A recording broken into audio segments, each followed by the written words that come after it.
Bismillahirrahmanirrahim. Let's talk about endomycorrhizae and different plant pathogens.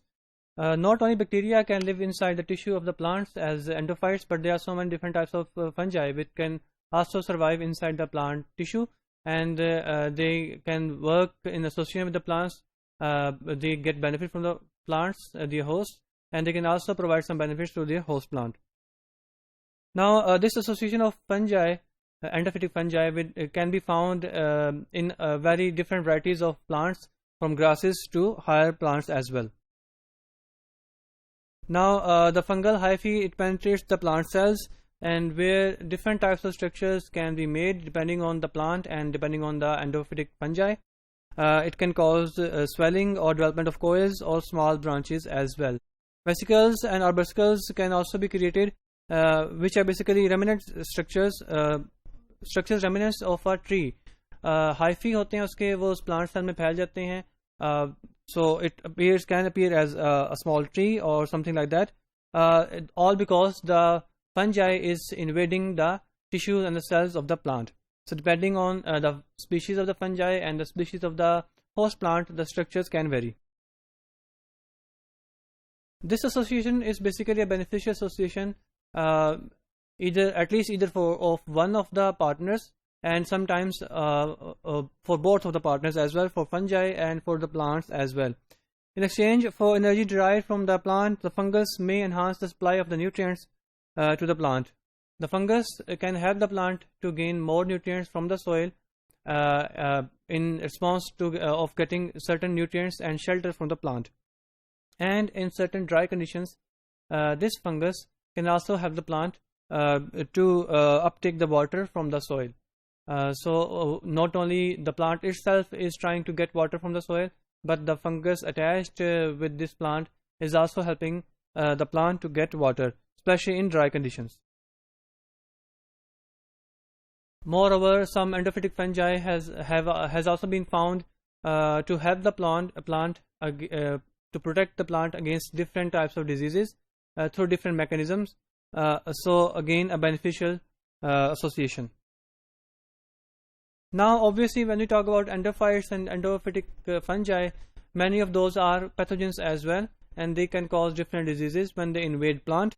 Again, pathogens can be bacteria, fungi, or viruses, but here we are trying to focus on fungi. Now, again, there is a specificity between the pathogen and the host. Not every bacteria or virus or fungi can infect every type of plant species. So the association is specific in this case as well. Now, whenever the endophytes, the pathogenic endophytes, whenever they invade plant, whenever they infect plant, they can lead to different types of responses from the plants. Those can be simple responses, or those can be very complex responses as well, depending on the pathogen and the plant species. This area has been a focus of research, and different types of therapeutic agents are being devised based on these research results. The typical area of research is identification and isolation of plant genes involved in resistance to pathogens and pathogen virulence genes. So इस area पे बहुत काम हो रहा है कि हम कोई ऐसे प्लांट डिस्कवर करें, यहाँ जो ऑलरेडी प्लांट मौजूद हैं स्पीशीज, उनको जेनेटिकली मॉडिफाई करें कि those become resistant towards different types of pathogens. More over, जो पैथोजेंस हैं जो कि डिफरेंट डिजीज कॉज करते हैं, उनकी जो मोड ऑफ मैकेनिज्म है, उनके जो विरुलेंस फैक्टर्स हैं, उनकी जो विरुलेंस जीन्स हैं, उन पर भी काफ़ी रिसर्च हो रही है. A very good example is of Agrobacterium tumefaciens. It causes a tumor-like growth in plants, which is called as crown gall disease in plants. इसका एक स्पेसिफिक मैकेनिज्म है जिसके थ्रू ये डिजीज कॉज करता है, और इसको बड़ा वेल स्टडी किया गया है, और इसको बायोटेक्नोलॉजिकल प्रोसेसेस के लिए भी यूज किया गया है. How it causes this disease? Because it injects a small piece of DNA in the plant. The DNA is present on TI plasmid. So plasmid के ऊपर piece of DNA है जिसको ये इंजेक्ट करता है प्लांट में. प्लांट में जाके वो DNA अपना प्रोसेस स्टार्ट करेगा. So let's see how it works. So the transferred DNA which has been transferred by the bacteria into the plant, that carries different genes.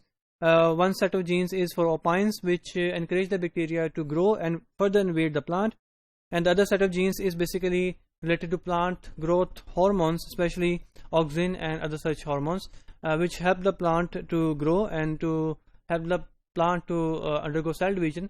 So ultimately that leads to tumor. This is a basic structure of the TI plasmid, which is present in agrobacterium tumefaciens, and this region, the tDNA region, is the region which is transferred to the plant during infection. You can see here from the left border to the right border, and you can see here it contains a set of genes for opines as well as for plant growth regulators such as auxin and cytokinins. Now the process of infection obviously needs a stimulus, and the stimulus here is the wound of the plants.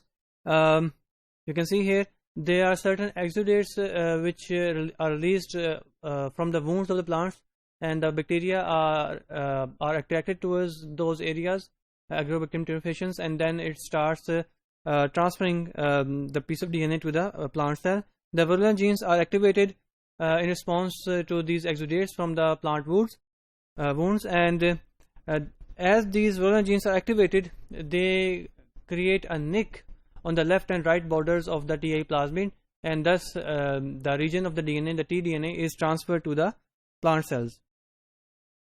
Point to be noticed that only one of the strand is transferred, and you can see here these are the virulent genes which are activated in response of the exudates which are released by the wounds of the plants, and this causes nick creation in this left side, at this site, and at this site, left and right border.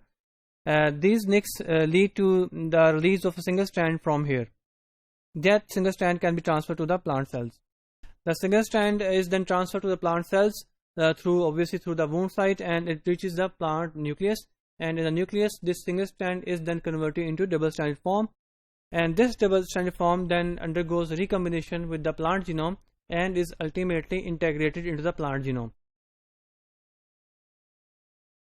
Now once the tDNA that contained the genes for opines and auxins and cytokinins, once that piece of tDNA has been integrated into the plant genome, now it can undergo transcription and can express all those genes which ultimately lead to the tumor creation, which is called as crown gall disease. This whole process has been very well studied, and it is being exploited for biotechnological purposes to transfer different types of genes from this plasmid by using this approach to the plants. Different techniques different genes has been transferred, and different types of genetically modified plants have been created by using this approach. This was about endomycorrhizae and different plant pathogens and how those can be used. I will see you in next lessons.